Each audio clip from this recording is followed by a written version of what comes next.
This lesson aims to help you maximize your practice time by using what I'm going to refer to as compound guitar exercises. Now, these are exercises that target multiple areas of your playing at the same time, and therefore enables you to get more work done in less time, so to speak. Let's start with today's example, which sounds something like this.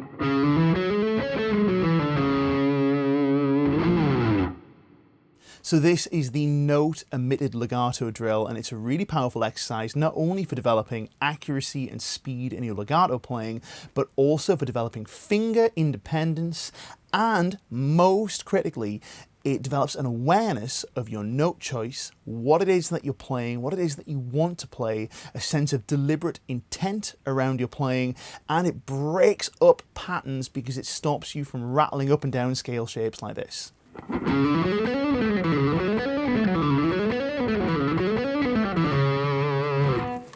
Which is of course a lot of fun, but really what we want to do is we want to be a little more intentional about our playing. And the way we do this is by picking a scale shape.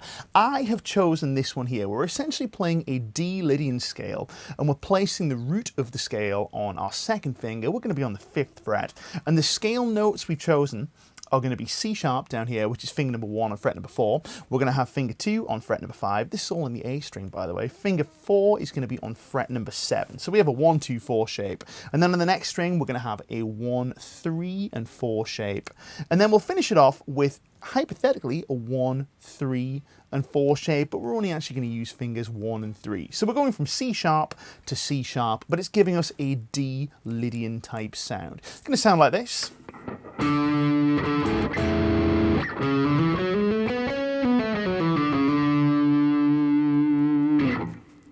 And what we're going to do with this is we're going to start by taking away one note in our scale pattern. We're going to begin with the first note that we come across, which is going to be our C sharp. So don't think about this necessarily as taking away all the C sharps, because we're going to play the C sharp at the top end, but we're just going to take away the first note in this little sequence, and then we'll play from bottom to top and back again. So ignoring this note here, we get this.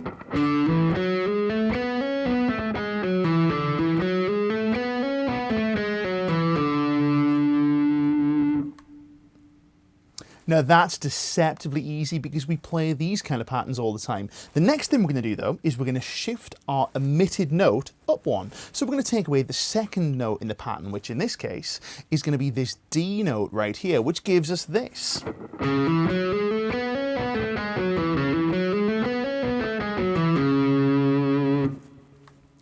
Again, fairly simple. The next one we're going to do is we're going to take away the third note in the pattern, which is this E note. It's the second degree of the scale, but it's the third note in our pattern, which gives us this.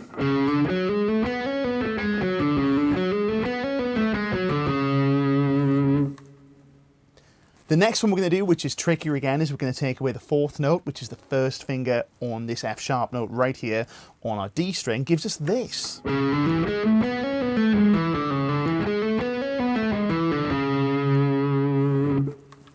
Very tough little fingering there. That kind of independence between those third and fourth fingers is a real challenge here. We'll then take away the next note in the scale, which is going to be our 5th note. It's the 4th degree of the scale in this instance, the sharp 4. It's going to be this G sharp note right here, third finger on the D string. It gives us this.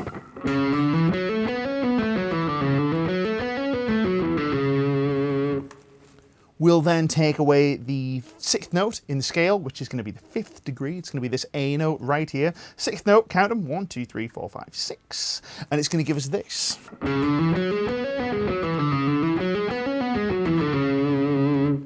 then finally, we'll take away the 7th note of the scale, which is going to be this one right here. That's our first finger on this B note. It is, of course, the 7th degree of, rather the 6th degree of the scale, but it's the 7th note in the little pattern we've chosen. And it goes like this.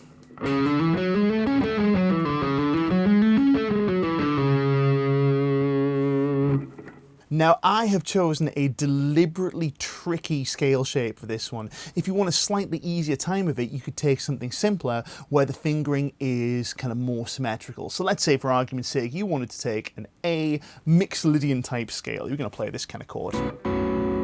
And then you're going to play here, starting on fret number 5, where you play.